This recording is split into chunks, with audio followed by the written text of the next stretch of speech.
برادرم و یا اینکه خواهرم، آیا تو موسیقی گوش میکنی؟ شاید تو موسیقی رو به صحیفه خود بگذاری، شاید به استوریای خود بگذاری، شاید که به دوستانت، به اقربانت، به نزدیکانت روان کنی. آیا تو میدانی که این گناه جاریه برای تو میباشد؟ گناه جاریه چیست؟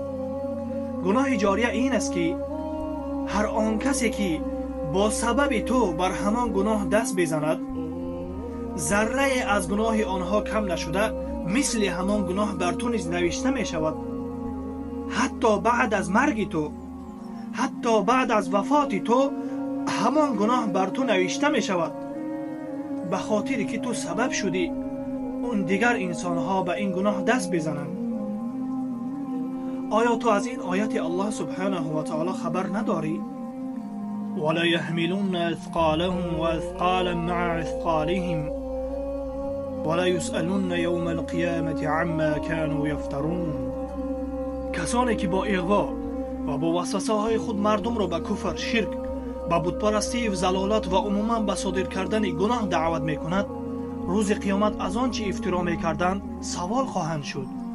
در آیت دیگری الله سبحانه و تعالی میفرماید که اليوم نختم على افواههم وتكلمنا ایدیهم وتشهد ارجلهم بما كانوا یکسبون.